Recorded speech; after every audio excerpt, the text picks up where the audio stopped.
So hey guys, the most awaited vlog म्हणजेच fitness seminar vlog. या व्लॉगमध्ये अशा खूप काही गोष्टी आहे की ज्या तुम्हाला नवीन कळतील किंवा तुम्हाला त्या माहितीसुद्धा असतील. सो हा व्लॉग विदाउट स्किप करता पूर्णपणे बघा.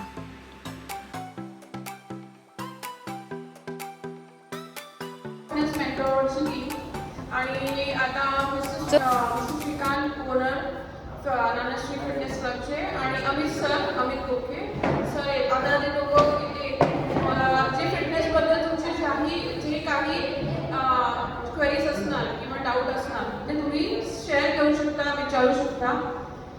इसके अलावा अगर कुछ भी क्वेश्चंस हैं या डाउट्स हैं जो अब तक रॉन्ग कॉन्सेप्ट आप लोग फॉलो करते आए हो वो पूछ सकते हो आज के सेमिनार में. बेसिकली अब तक जो रॉन्ग कॉन्सेप्ट हम सुनते हैं, यूट्यूब पे भी देखते हैं, लेकिन उसमें से सही या गलत इसमें से क्या पिक करना है ये आपको बेसिक आइडिया आज कहाँ जाएगा. So just give me 2 minutes and Mr. Srikanth and Mr. Amit will join you very soon.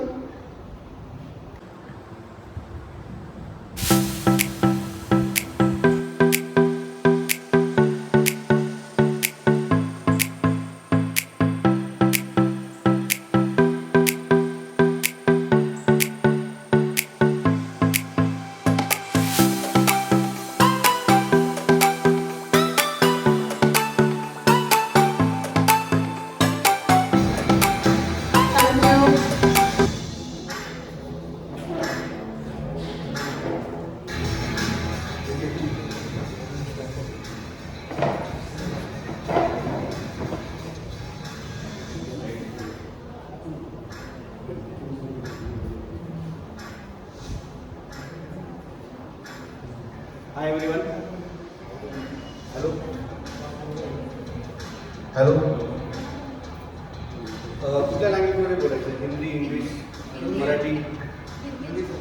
Hindi होईल ना? ठीक आहे, चालेल. थँक्स एवढं वेळ वाट बघितल्याबद्दल. लोक याची वाट बघत.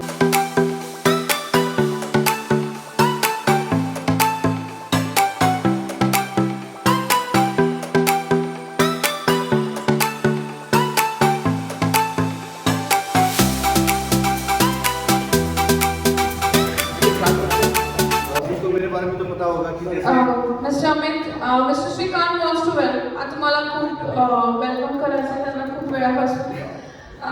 Mr. Srikanth, this is Amit Kokhe and thanks a lot to everyone and welcome to the seminar. Thank you.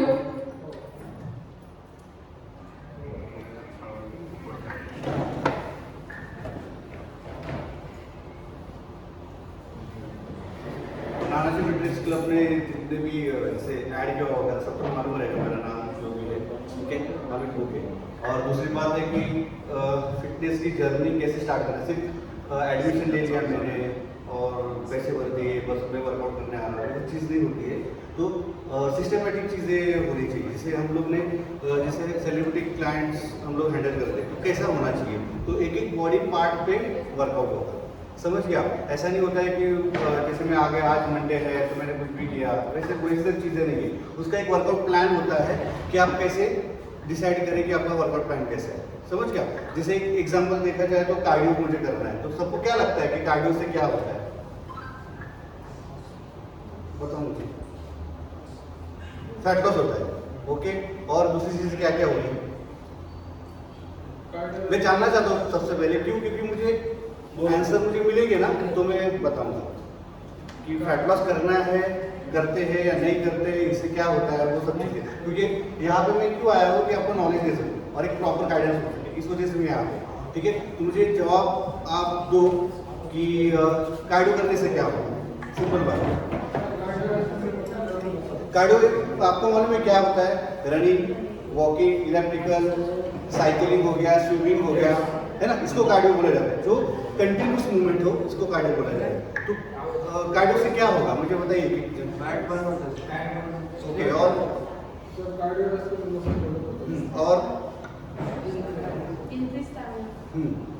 ठीक है. सबसे पहले जो बताया ना कार्डियो से फैट लॉस होता है. कार्डियो से फैट लॉस होता ही नहीं. सबसे पहले वो पहले अपने दिमाग से निकालो. ठीक है, कार्डियो से फैट लॉस होगा ही नहीं सबसे बड़ा. सबको लगता है कि मोटा आदमी भाग भाग के पतला हुआ है, मैंने भी देखा है, आपने भी देखा है, 10 किलो कम हो गया उसका, फिर सर कैसे बोल रहे कि फैट लॉस नहीं होता है, बराबर है। तो उसका रीजन मैं बताता हूँ। कार्डियो क्यों नाम दिया है उसके पहले सबसे पहले आप समझो कार्डियो क्यों नाम दिया है कि कार्डियक का मतलब क्या हो गया, हार्ट है ना, कार्डियोवैस्कुलर एक्टिविटी होता है, कार्डियोलॉजिस्ट जो स्पेशल डॉक्टर होता है उसको क्या बोला जाता है, कार्डियोलॉजिस्ट, बराबर है। तो उससे क्या होगा, हार्ट स्ट्रांग होगा, ठीक है। फैट का दिमाग से निकाल दो, मैं वो आगे बताता हूँ कैसे फैट लॉस होगा उसके, बराबर है। कार्डियो से क्या होगा, एक तो हार्ट का एंड्रेंस बढ़ेगा आपका, ठीक है, आपका स्टैमिना बढ़ेगा, ठीक है। दूसरी बात, आपको कोई भी एक्टिविटी करने में आपका एक्टिविटीज ज़्यादा बढ़ेगा, ठीक है, आपका हार्ट स्ट्रांग होगा, ये सब चीज़ होगी।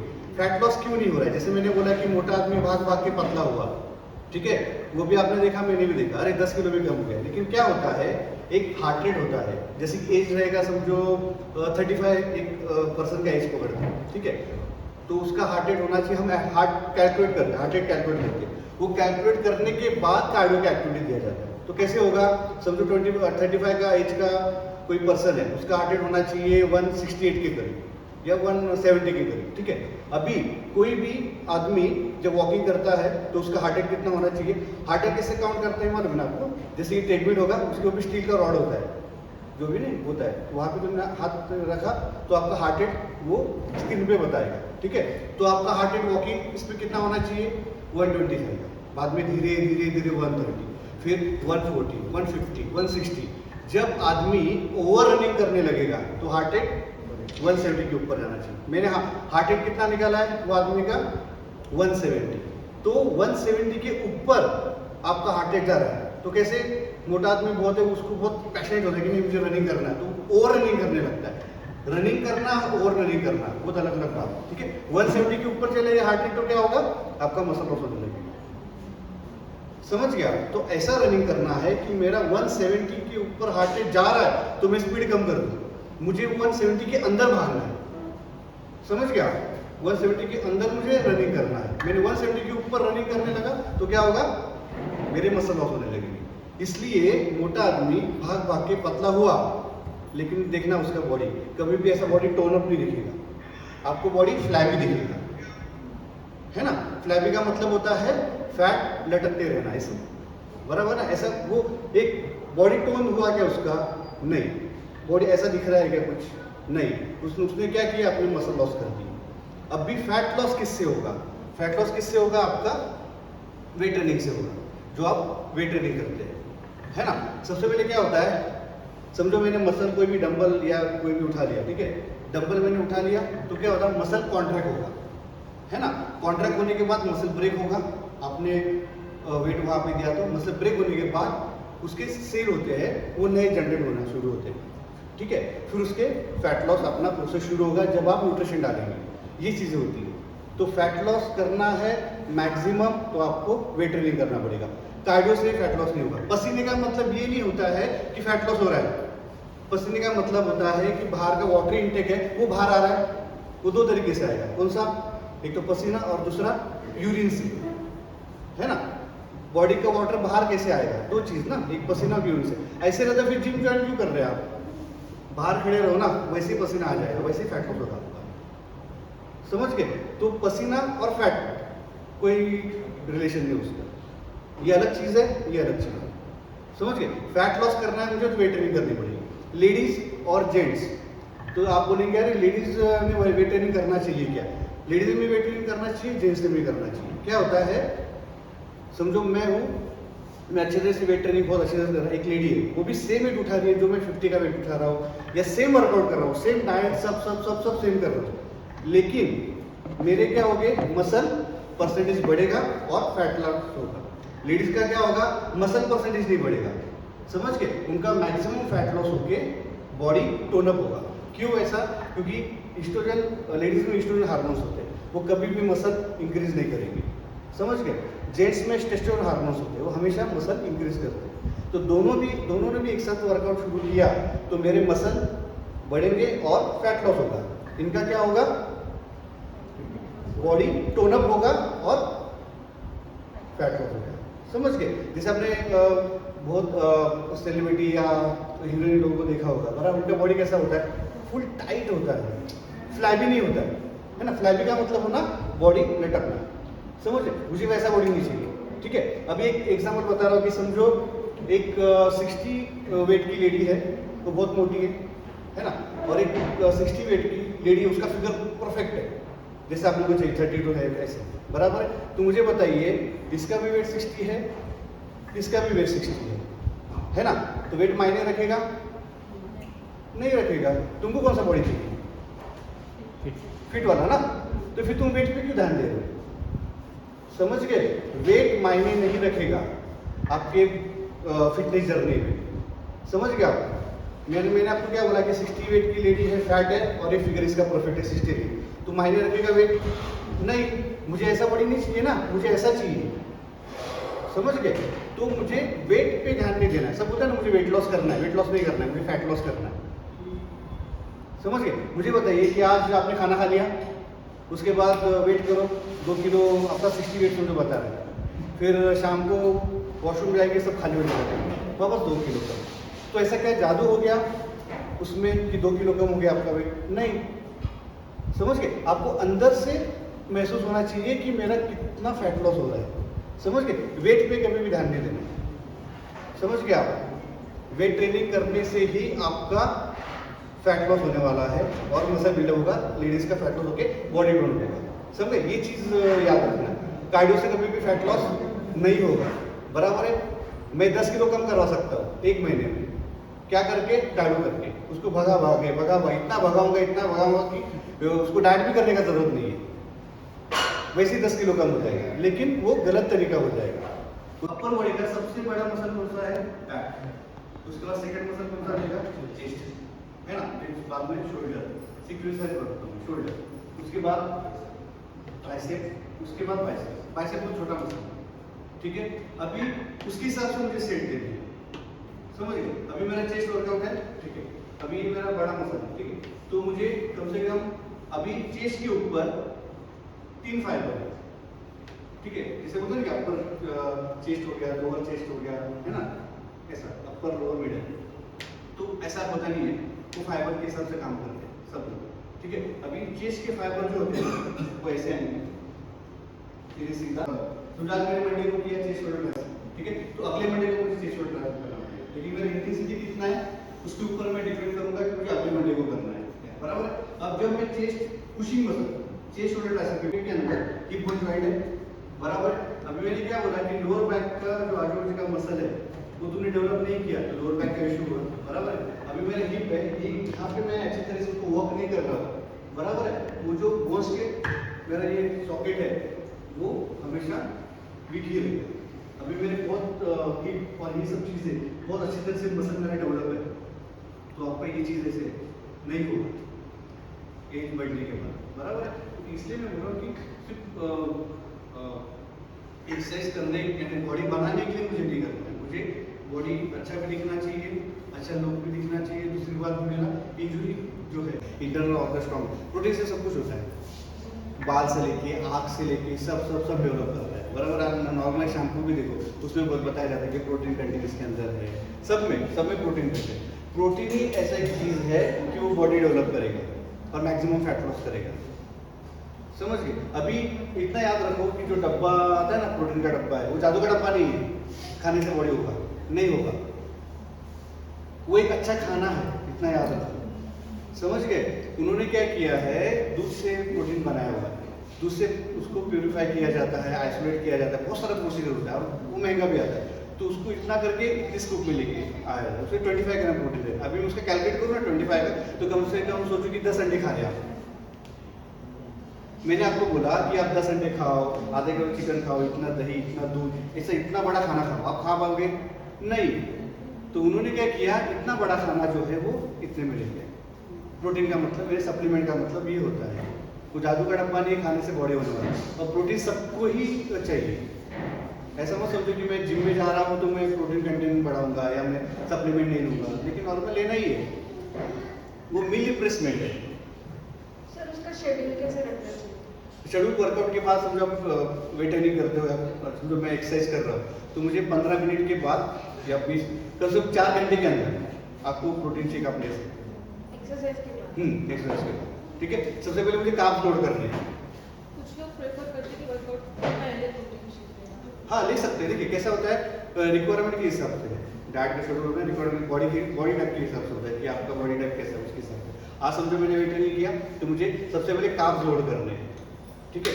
मसल ब्रेक होने के बाद, है ना, मैंने मसल को कॉन्ट्रैक्ट किया, वेट ट्रेनिंग के बाद मसल कॉन्ट्रैक्ट होने का वो ब्रेक होता है, ब्रेक होने के बाद उसका रिपेयर वर्क चालू होता है। जब रिपेयर वर्क चालू होगा इसका मतलब सेल ब्रेक होंगे, नए सेल जनरेट होंगे, तो नए सेल जनरेट होने के टाइम पे प्रोटीन मैंने डाला तो क्या होगा, वो अच्छी तरह से डेवलप होने लगेगा। लेकिन उसके पहले मुझे कार्ब्स लोड करनी पड़ेगी, समझ गए। अभी देखो मैंने वेट ट्रेनिंग किया, आपको देखो ऐसा लगता है कि वेट ट्रेनिंग करने के बाद या वर्कआउट होने के बाद आपको ना थोड़ा सा एनर्जी लेवल डाउन हो जाता है ना, थकावट महसूस होता है।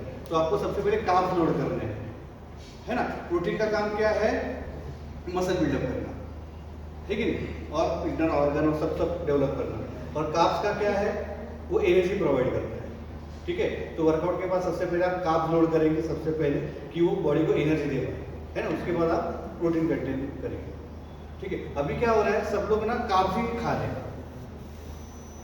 कार्ब्स का मतलब होता है मैं बात करने के लिए, चलने के लिए, घूमने के लिए, ये मुझे फ्यूल का काम कर रहा है, एनर्जी।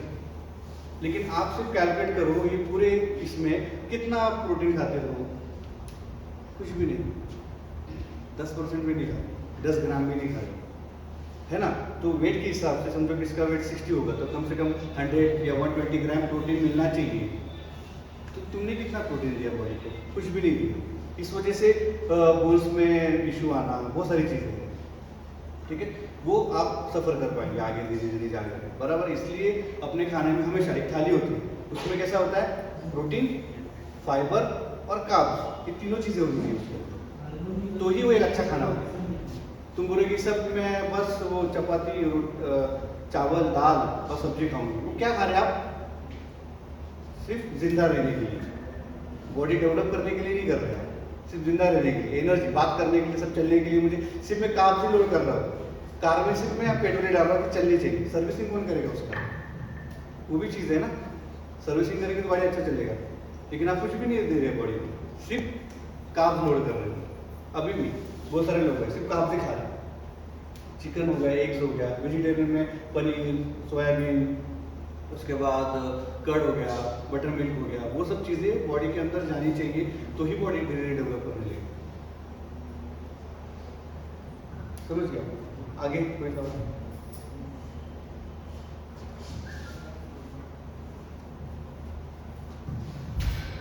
कोई सवाल और? देखिए 3 टाइप के प्रोटीन होंगे, कॉन्सेंट्रेट, आइसोलेट और हाइड्रोलाइज, बराबर है। तो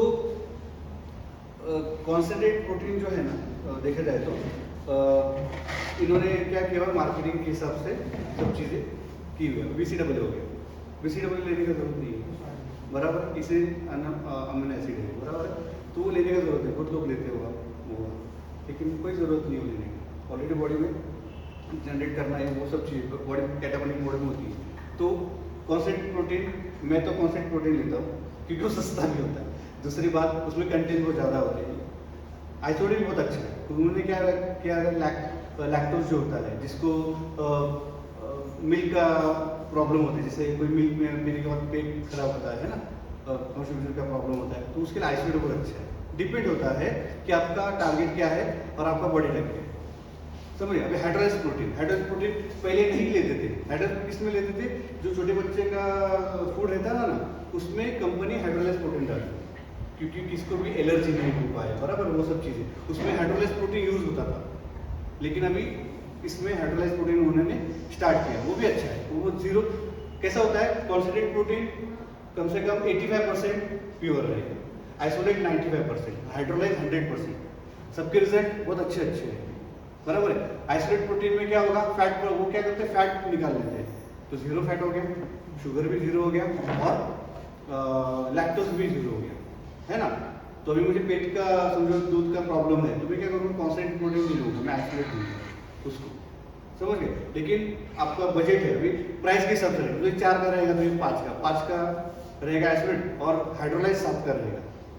तो बजट के ऊपर भी डिपेंड होता है कि आपको कौन सा लेना है। तो हाइड्रोलाइज बहुत अच्छा है, वो ले सकते हैं, लेकिन कॉन्सेंट्रेट भी बहुत अच्छा है,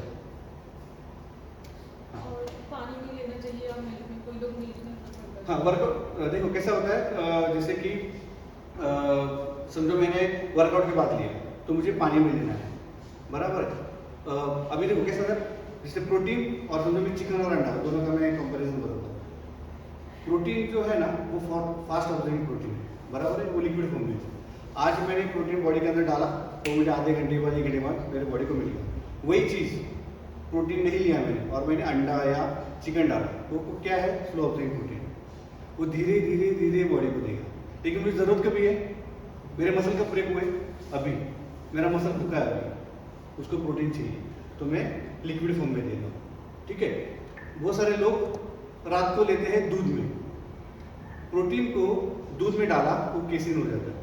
केसिन क्या होता है, धीरे धीरे अपनी बॉडी को देता है, बराबर है। पानी में नहीं डाला तो क्या होगा, फास्ट ऑब्जॉर्बिंग प्रोटीन हो जाएगा, वो जल्दी से अपनी बॉडी को मिलेगा। अभी मुझे 24 घंटा प्रोटीन चाहिए, जैसे मैंने आज उठा, मैंने कोई अंडा वंडा खा लिया, फिर मैंने 1 घंटे के बाद वर्कआउट किया, फिर वापस मैंने प्रोटीन खा लिया, फिर मैंने एग्स किया, फिर चिकन खाया, है ना, फिर 7 बजे वापस मैंने कुछ प्रोटीन शेक ले लिया।